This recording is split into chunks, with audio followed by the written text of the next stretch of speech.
Magandang umaga po tayo ngayong araw na linggo. So ngayon guys, nandito ako sa bahay, mag-isa lang ako. Gutom talaga ako. So, hindi talaga ako sanay na kukutsara. Ako siguro yung typical na babae na hindi ako mahilig magkutsara. Even outside, pag kumain ako. Pero guys, hindi ako mahilig kumain sa mga fast. Naglutong bahay kasi huli mo yung panlasa mo. Besides, malinis. Tsaka, tipid talaga ako. So, ngayon, eto, hanggang tanghali na to. So, hindi ako nagda-diet pag mga regular meal like breakfast and lunch. So, yan. So, pagdating na dinner, hindi rin ako kumain. Kasi after 6 ako. Ayun. Yung secret na hindi ako sobrang tumataba. Hindi rin ako sobrang tumapayat. So yan guys. Yung kanin ko, ang dami talaga siya. And may leftover kasi pansit. So yan, pansit.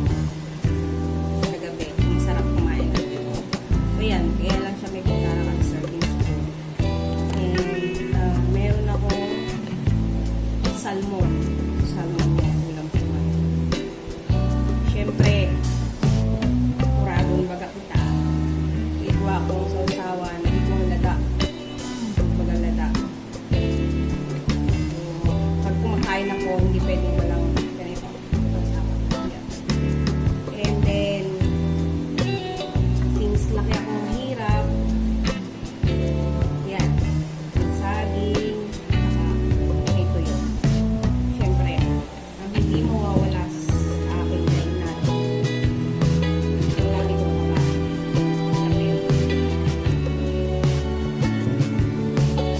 Guys, kain tayo.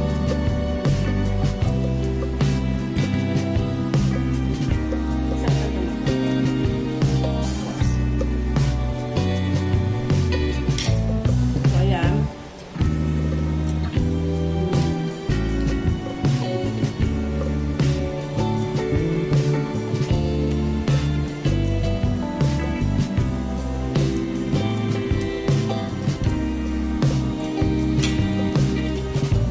Siguro hindi lang talaga ako kasi kumain.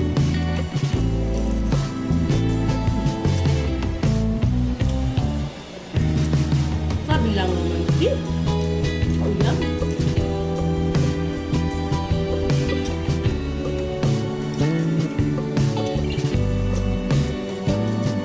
Then guys, magkakaroon ako ng channel. So, hintay ko na lang yung approval. Sana guys, gusto ko kasi makatulong. So, pag na-approve na siya, please help me subscribe my channel, okay?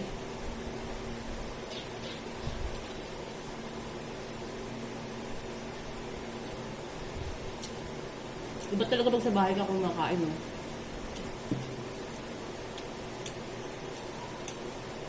Pero ako guys, kahit sa labas kami kumakain, I don't care who look at me. Hindi ako maarting kumain. Kasi gusto ko yung na-enjoy ko yung pagkain. And, syempre, grasya yan eh. So, dapat mabusog ka. Diba? Hindi yung, iba kasi, ko, arte-arte. Ay, naku, hindi ka mabubusog niyan.